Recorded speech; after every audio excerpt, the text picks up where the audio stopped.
जम्मू और कश्मीर और आज इस शानदार परेड में जिन्होंने हिस्सा लिया है और अन्यथा भी उपस्थित है, सभी सीआरपीएफ के मेरे प्यारे जवान भाइयों बहनों, उनके परिवारजनों, प्रिय बच्चों, पत्रकार और छायाकार मित्रों, आज सीआरपीएफ के लिए और देश की सुरक्षा के लिए जुड़े हुए सभी संगठनों के लिए बहुत हर्ष का विषय है कि आज सीआरपीएफ अपनी 83वीं वर्षगांठ मना रहा है।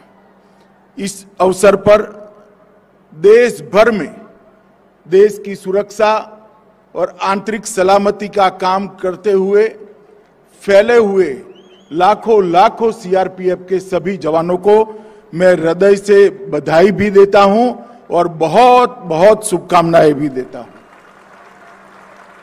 मित्रों, भारत सरकार ने एक निर्णय अभी किया है कि सभी सीआरपीएफ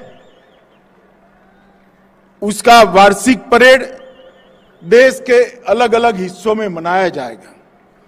इसके पीछे उद्देश्य यह है कि देश की सुरक्षा, सीमाओं की सुरक्षा और आंतरिक सुरक्षा में लगे हुए सभी सीआरपीएफ संगठन अलग अलग हिस्सों में जाकर देश की जनता से आत्मीय संबंध बनाए और देश की संस्कृति के साथ घुल मिलकर अपने आप को सदैव ड्यूटी के लिए समर्पित करें।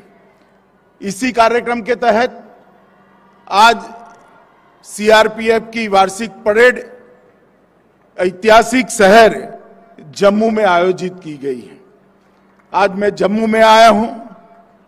ऐतिहासिक नगर में मेरी बात की शुरुआत करने से पहले सबसे पहले मां वैष्णो देवी को प्रणाम कर मैं मेरी बात की शुरुआत करना चाहता हूं। ये यही भूमि है जहां पंडित प्रेमनाथ डोगरा ने और श्यामा प्रसाद मुखर्जी ने कश्मीर को भारत का अटूट हिस्सा बताते हुए एक देश में दो प्रधान, दो निशान और दो विधान नहीं चलेंगे, इसका आंदोलन किया था।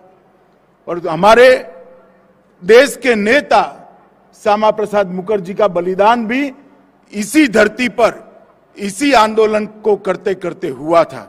आज मुझे आनंद है कि मोदी जी के नेतृत्व में श्यामा प्रसाद मुखर्जी और पंडित प्रेमनाथ डोगरा दोनों के स्वप्न आज पूरे हुए हैं और आज एक निशान, एक विधान और एक प्रधान का स्वप्न पूरा हुआ है।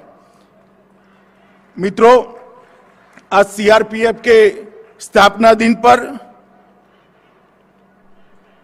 2340 सीआरपीएफ के जो बलिदानियों ने बलिदान दिया है स्थापना से लेकर आज तक, और देश की पहले देश की सीमाओं की सुरक्षा करते हुए बाद में देश की आंतरिक सुरक्षा करते हुए नक्सलवाद, आतंकवाद के खिलाफ लड़ते हुए, कौमी दंगों को निपटते हुए वो सभी सीआरपीएफ के जवानों को आज मैं देश की जनता की ओर से बहुत विनम्र श्रद्धांजलि भी देना चाहता हूं और उनके परिवारों के बलिदान को देश की जनता हमेशा के लिए याद रखेगी। और देश का इतिहास जब भी लिखा जाएगा, ये 2340 बलिदानी, उनका बलिदान सुवर्ण अक्षर से लिखा जाएगा। इसका आश्वासन मैं उनके परिवारजनों को देना चाहता हूं। आज जिनको अपने उत्कृष्ट प्रदर्शन के लिए अलग अलग प्रकार के अवार्ड मिले हैं, उनको मैं हृदय से बधाई देना चाहता हूं और जिनको मरणोपरांत अवार्ड मिले हैं वो परिवारजनों को मैं कहना चाहता हूं कि आपके बेटे के, आपके पति के, आपके भाई की शहादत कभी विफल नहीं जाएगी। ये देश युगों तक उनकी शहादत को याद रखेगा। मित्रों, सीआरपीएफ ने एक जो परंपरा खड़ी की है, अपने आप का विचार करे बगैर अपने आप का विचार करे बगैर देश का विचार करना, देश की सुरक्षा का विचार करना, ये परंपरा को मुझे विश्वास है सीआरपीएफ के सभी जवान आगे ले जाएंगे और सुदृढ़ करेंगे। हम सभी का आज के दिन यही संकल्प होना चाहिए। सीआरपीएफ केवल एक सीएपीएफ के रूप में नहीं है। देश का बच्चा बच्चा सीआरपीएफ के जवानों की शिस्त, समर्पण, बलिदान और त्याग की भावना की सराहना करता है। बचपन से मैंने देखा है, कोई भी दंगा हो, सीआरपीएफ के जवान आते ही लोगों के मन में ये आश्वस्ति हो जाती है कि अब दंगा शांत हो जाएगा, अब परिस्थिति को सीआरपीएफ संभाल देगी। ये आश्वस्ति वैसे ही नहीं होती, अनेक सालों के परिश्रम और उज्जवल इतिहास के आधार पर ये आश्वस्ति होती है। चाहे नक्सल एरिया हो, चाहे कश्मीर के अंदर पाक प्रेरित आतंकवादियों का सामना करना हो, चाहे उत्तर पूर्व के अंदर अशांति फैलाने वाले ग्रुपों को समाप्त कर शांति को बहाल करना हो, ये तीनों क्षेत्र में सीआरपीएफ ने बहुत सराहनीय भूमिका निभाई है।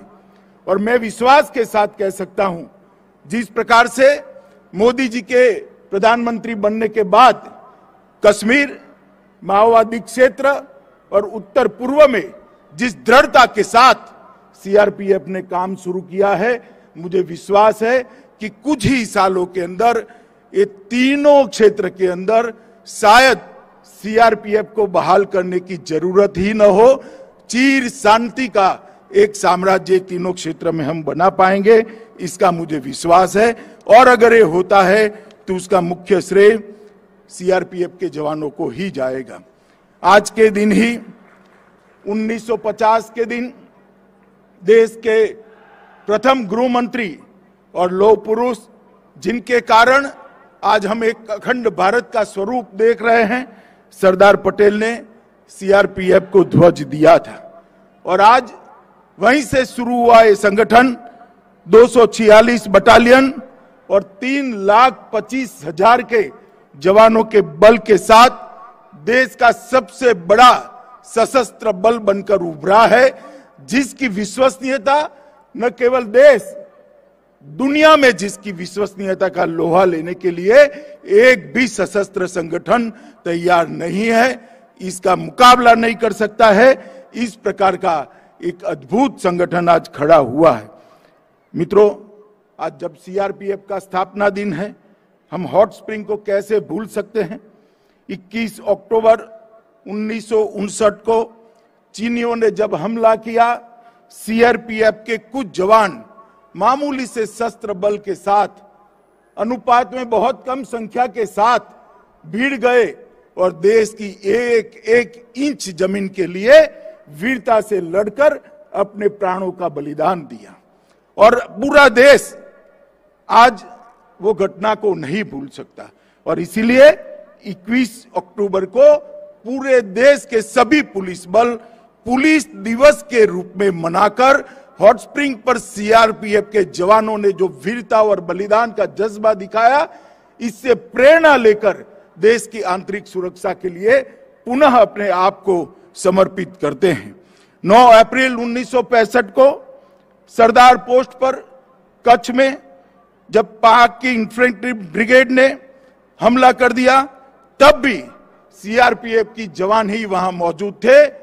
उन्होंने अपना सर्वोच्च बलिदान देते हुए जहां तक शरीर में रक्त की एक बूंद थी, वहां लड़ाई लड़ी और देश की भूमि को बचाने का प्रयास किया। ये दोनों घटनाएं देश के इतिहास के, देश की सुरक्षा के अंदर सुवर्ण अक्षर से लिखित है और हमेशा सीआरपीएफ और पूरे देश को ये दोनों घटनाओं को पर गर्व होता है। इसीलिए 9 अप्रैल को हम शौर्य दिन के रूप में भी मनाते हैं। मित्रों, एक जमाना था जब नक्सलवाद, नॉर्थ ईस्ट थिएटर, कश्मीर